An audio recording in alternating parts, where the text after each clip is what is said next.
Do you like playing in the rain, Paul Flynn? Well, contrary to what people might have thought, yes, Marty.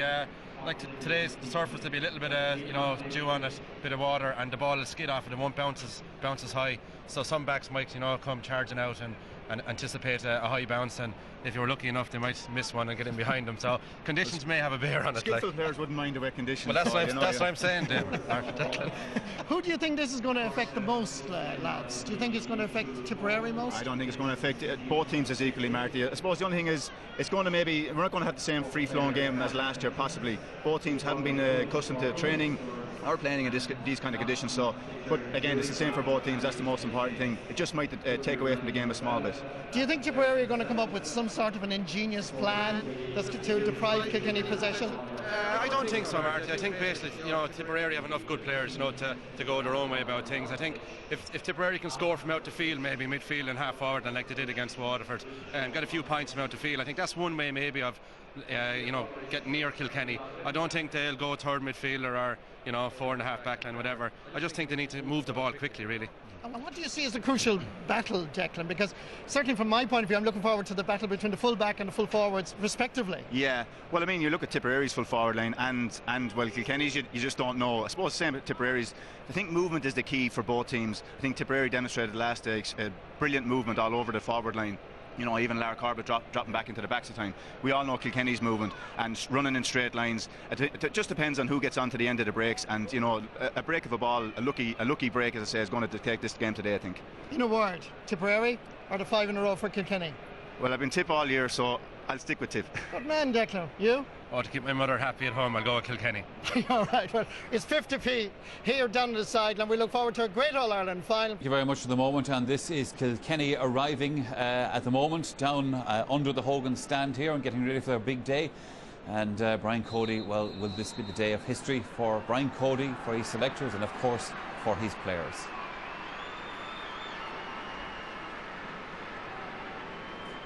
So that's Kilkenny looking forward to the senior final a little bit later on. Both teams back up fine form this summer and has picked off some very important scores in matches. But it's amazing to think that Lara is very much one of the veterans of this Tipperary panel, having been there for their previous All-Ireland success almost a decade ago.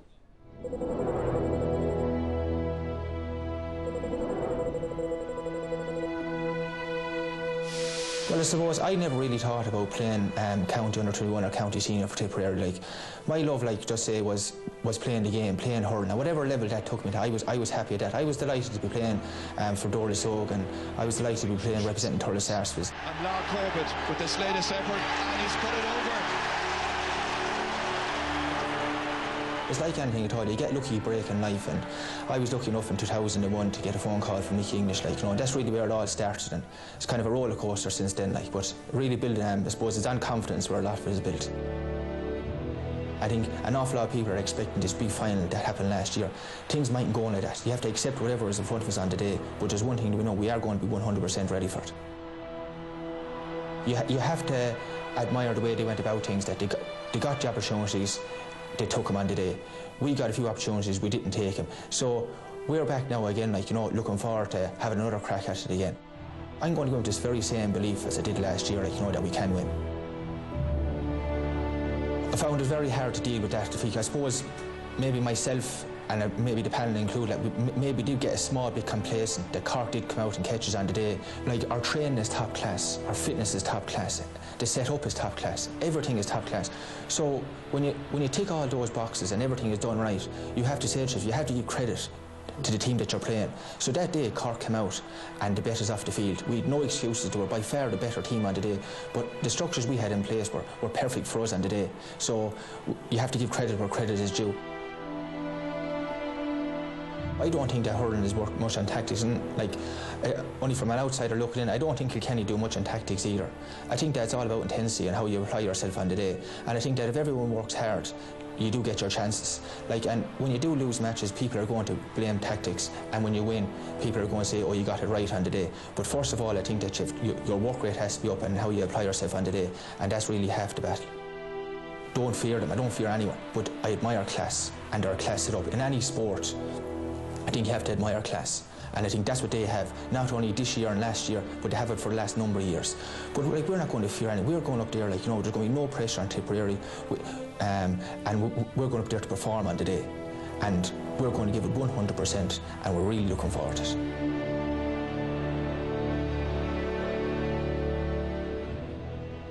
Yeah, that's Tipperary forward Lara Corbett, and Lara Tomas will have, like all the Tipperary forwards, a very important role to play today, of course, and be relying on lads like that who have the experience back through the years. Yeah, I suppose he's the equivalent of the Shefflins of Kilkenny, I think, certainly, because he is their role model up front. He is their leader. He can play in most positions. You'll see him at full forward, you'll see him at corner forward.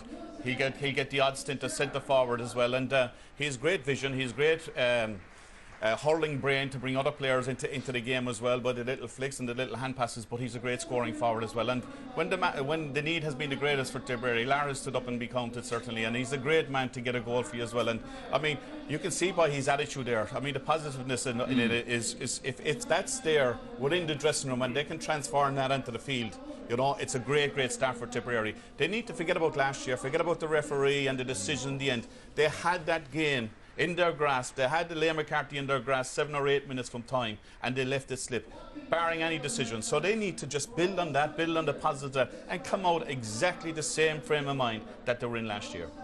Yeah, Lars was there. The one big thing as well is his electrifying pace. He catches the hurl left in the top, he goes to strike, he's going fast, and you're hooking him. But then he goes on another 2 or 3 yards, and you're caught. As he you did. can't through. And as Tomas is there, great to get goals, and he always does the right thing on the ball. Like the last day against Galway, the one man from a goal point of view that I didn't want to see to get the ball was Lara. Yeah. And close enough, he came around.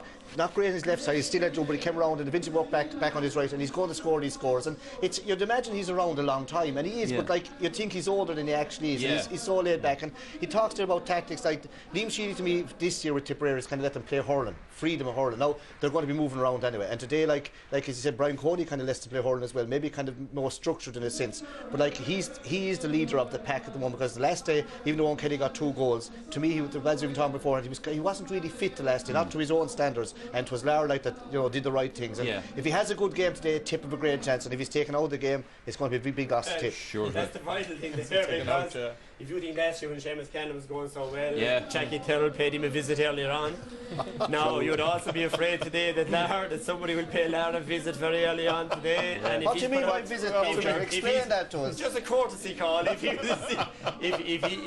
he's put out of the game or injured earlier on, he would be a massive lot, because the free role that he's playing, you know, he's not playing, he's playing just a totally free role, and he plays with such intelligence, and it's the way he's matured on and off the field over the last 3 years has been really spectacular, and he's just absolutely crucial for Tip today. Watch your wing mirrors, I think is what Jerry was saying there. Let's head off again to rejoin Joanne Cantwell. She is down pitch side with some more people to talk to. And we're trying to battle the noise of Marty Morrissey here, myself, John Allen and John McIntyre. And you know, this drive for 5-0 started back in 2006 when John Allen's Corporate denied their own famous 3 in a row by the Cats in the final. And John, could you tell back then in 06 that this Kilkenny side might have the ability to sustain such a top-level performance each year? Not at all. I mean, you know, we went into the final of 2006 and the knowledge that JJ Delaney was injured, John Tennyson looked like he wouldn't be playing but was playing.